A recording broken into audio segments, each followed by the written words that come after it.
Welcome to the doctor's table. It's gonna be a good day today. What's up, peeps? Welcome into the show. Little doctor's appointment with Dr. Livinggood here today, right at the table.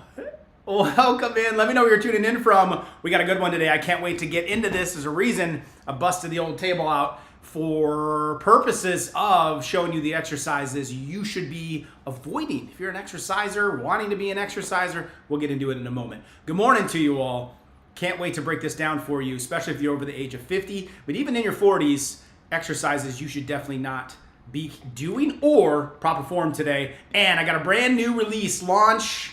Exciting news this morning. We're going to drop that in a little bit. Let me say hi to a few of you. Good morning in Minnesota. What's up, Kimberly? Kansas and Pennsylvania, Colorado and New Jersey, North Carolina, Daya. I hear you, or Daya. We're in the middle of a hurricane right now, literally outside of my windows. Helen is rolling through, or Helene, is it Helen? I don't know, but she's rolling through right now. Good morning in California. Montana's here, Northwest Iowa. Hey, Linda. Good to see you. Good morning. Welcome in Chicago, Missouri, Denver. Hey, Wendy. What's up, YouTube? What's up, Facebook? Welcome in, peeps. Great show today. At least I'm excited for it. Been putting a lot of work into this one. Months of work into this one, in fact. And wanted to bring out some brand new resources for you here in a few moments. But we're going to dive into a session. I want to give you my top 7 exercises in just a moment to avoid, especially if you're over the age of 50. So good morning to all of you. Thanks for saying hi.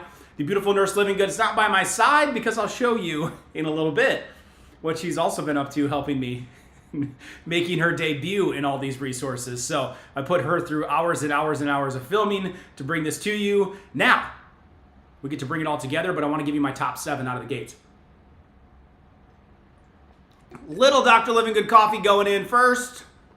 Cheers to you. It's going to be a good day today. Even if there's a hurricane rolling through, I hope and have prayers for everybody down south Florida, up into Georgia, all the way to Nashville today. But Raleigh's getting hit bad too, that Raleigh area. So prayers for everybody there. All right, let's dive in, shall we? I've been pumped for this one. I'm going to hit sort of studio mode, table mode. You're at the table with the doc today. I wish I could have some doctor's appointments with some of you on this table. It wouldn't be just to check the vital organs. We'd be laying out a game plan. But today, I want to do a little studio session with you. So I'm going to hit record in just a second. We're going to go into a little teaching that I have as far as the top 7 exercises you need to be really careful of or avoid, especially if you're over the age of 50, if you're an exerciser. So let's dive into that, and then that brand new release. I can't wait to show you a little bit later when we get done here. When I get off the table and get back to the desk, I want to walk you through a huge resource that Nurse Livinggood and I have been working on, and the coaches, to bless you guys with, to help you out. Fixing your frame. It's one of the 5 F's I always teach. Fix your food. Fix your focus. Fix your fitness. Fix your filters, liver, gut, right? And fix your frame. You wear out those joints. There's no replacements. There's no dentures. We try to replace knees. We try to replace hips, but it's never the same. And certainly can't replace your spine. So we're diving right into that. Fixing your frame. Should we go to studio mode? You're going into recording a segment here of a teaching. This kind of stuff lives on. It helps lots of people. I'm glad you're here live for it. That means I'll get to answer questions about this right afterwards, right when I get done with the teaching. It's not going to be a long one, but it's going to be a good one. Let's go. Here we go.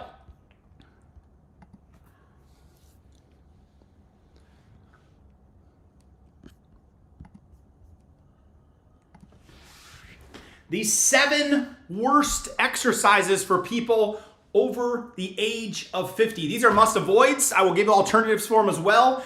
And I want to break down, if you like to exercise and you like to move your body and you like to be active and trying to be healthy, could you be doing your body more harm than good? And from the table of a doctor that has seen 25,000 plus patients, I have picked up on a few things when it comes to what should you be doing and not be doing and at what age. And I want to highlight my top 7 exercises. So I got the table out so I can actually show you these and show you some alternatives with it. Let's hit it.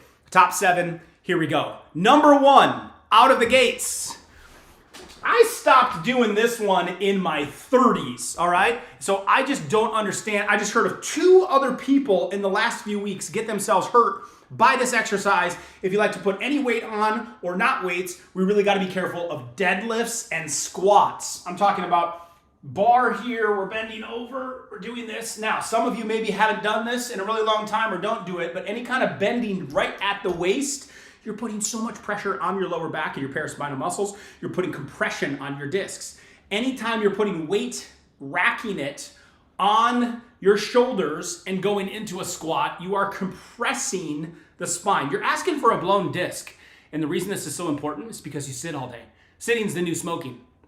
So because we sit so much, we are compressing the spine. And then when you strain it with weighted squats or weighted deadlift, I know we're trying to put on some muscle, bro, but it's just not worth it, especially when you get into, I would say 40s, but definitely in your 50s. Number 1 exercise to cut out. Now, the compression on those, I'm okay when the weight is not there because you're not compressing as much. So we can do air squats all day. I think those are one of the best exercises you can do at the age of 50 or older because it's helping to take care of your hip joints, which hips wear out. The more weight we have on our bellies, the more pressure we're putting on our hips, and that's going to really wear down those hips as we get older, a big concern for a lot of people. Squats is one of the best ways to help open those up and keep them strong. If we are gonna do deadlifts, just no weights or very, very light weights, or you can go the 1-leg deadlift, which actually gets you a really good hamstring workout without the compression. So we sit, sitting's the new smoking, anything that's compressing the spine or weight on your shoulders, it's going to put a lot of compression on it. Let's stick with the back, shall we? Because it seems to be a problem. Number 2 is back extensions. It's why I brought the table out today. When we're looking at back extensions, I'm okay focusing on the lower back, but what I see people do is get really bad form. So what starts to happen is we're doing back extensions. That's these things right here, where we're extending our arms and our legs. And the problem is people start getting a little wild with it, a little uncontrolled, and we're putting a lot of strain on our paraspinal muscles. These are the really tight ones in your low back that when you get out of bed in the morning, whoo, it's the sore ones. Putting your back in extension like that and creating a lot of compression in the lower spine. Again, most of us have very tight paraspinal muscles, the big muscles that run right up our back. So, better option for these, I would avoid them if you're age 50 or older, but a better option if you are going to do them is do opposite. 1 arm, 1 leg. It's got to be controlled. 1 arm, 1 leg. It's a cross crawl, and the reason I like that is because that's going to work on your brain as well, preventing muscle memory, wear down cognitive decline of the brain because you're stimulating brain to muscle thinking of having to raise 1 arm and 1 leg. So we teach those, but I would avoid just straight up legs and arms doing back extensions. Another option that I do like, I'm okay with a cobra, with a stretch and helping just get some pressure off those hip flexors and the muscles in your lower back.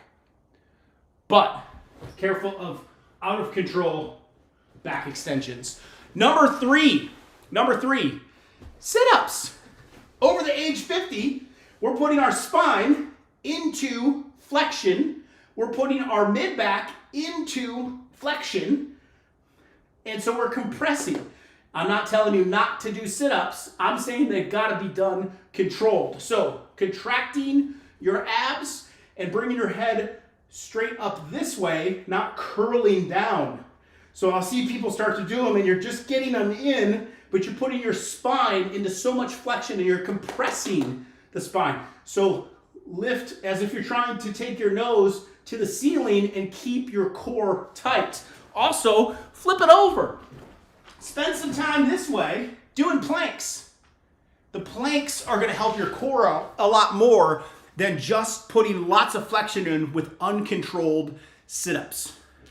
Number 4, my bad shoulder people. Here's one you've got to eliminate. I eliminated this one in late 30s.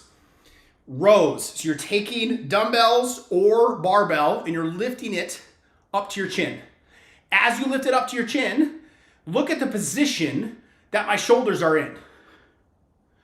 We're in so much rotation and there's so much strain on your rotator cuff. This is actually the test clinically. We would have them lift her arm and then you push down here to see if there's strain on the rotator cuff. That's how I would analyze you to find out, do you have a rotator cuff problem?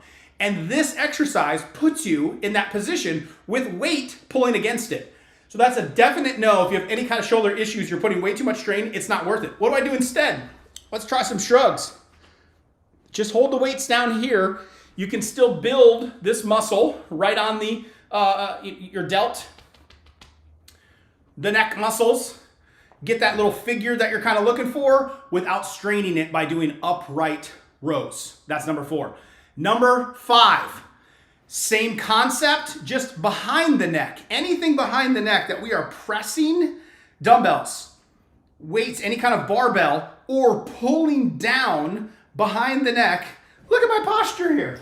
As I'm doing this, I'm putting myself into so much forward head posture. Let's go to the bowling ball analogy. A bowling ball, average 8 to 10 pounds. Your head, 8 to 10 pounds. Try to hold a bowling ball out here. How does that go? Not good. So when you're trying to hold your head out here, you're putting so much strain. So every inch, every centimeter you go forward, 4 more pounds of pressure being put onto your spine with that bad position. So 1, you're putting a lot of pressure on your spine. 2, you're also putting your arms into full external rotation and trying to lift. You're putting a lot of shoulder strain as well. Cut behind the neck presses or behind the neck pulls. Keep everything in front of the body if you're going to do presses. Again though, you're getting some compression, so not too heavy a weight. I would rather you go higher reps, lower weight if you're going to incorporate any kind of weight into it. Number 6, let's all do this one together, huh? Roll the neck out. What do you hear when you're rolling your neck? I hear like gravel and I hear wrestling neck is what I hear. This Iowa boy has got some grinding in there. The reason you're hearing that is because you're trying to simultaneously put your neck into 3 different ranges of motion at the same time. Flexion, lateral flexion, extension, rotation, both ways, right? So you're doing all 4 of those range of motions. Well, flexion extension is one plane, lateral flexion left to right the other, and rotation being the third. You're doing all of those at the same time. You're putting so much pressure on that joint, trying to force it through 3 ranges of motion. That's why you're hearing the grinding. There's some resistance going on there. I'm not saying you can't move your neck, but let's just move it in one of those 3 planes at the same time. So if your neck is hurting you, let's go side to side and put it through full range of motion. That is okay. Then let's go to the next range of motion. Flexion, extension, just in that plane. And then we can go to the third one, rotation, left to right. So to take care of your neck, avoid the grinding by just doing the neck roll. Eliminate it, especially over the age 50. I would recommend that for 40-year-olds as well. Number 7, running. Wait, you're telling me I have to run, Dr. Livinggood? I love to run, I love to walk. It's not that. It's the position you put yourself in. I almost have to pull over as a doctor and grab people sometimes that are running down the sidewalk because I know they're trying to get healthy, but they're destroying their frame. You ever seen this runner? Their neck muscles are literally flaring. You can see the big neck muscles in the front of the spine, and they're just hunched over, or they're doing one of these and they're just getting their steps in, bound and determined, mentally so tough, so hard on their frame. If we're gonna walk, if we're gonna run, we've gotta be really aware of posture. If it requires you to hunch over in order to get the steps in, I would consider another form of exercise. Maybe it would be better for you to swim at that point. Maybe it would be better for you to bike at that point. Any cardio that you're doing in that regard, even if it's walking or running, if you have bad posture, sitting is the new smoking. You're holding the bowling ball out here. Get it in tight. Be aware of good posture. I would rather you do higher reps, lower weights, better form, less distance, better form, less speed, especially when you get older. You cannot replace your spine. You don't get dentures for it. There's no dentures for that. And when you wear out joints, they are never the same again. Fix your frame, especially when you're over age 50. You got to take care of it. You only get one. If you love that video, you can also check out my video on supplements people should avoid over the age 50 as well.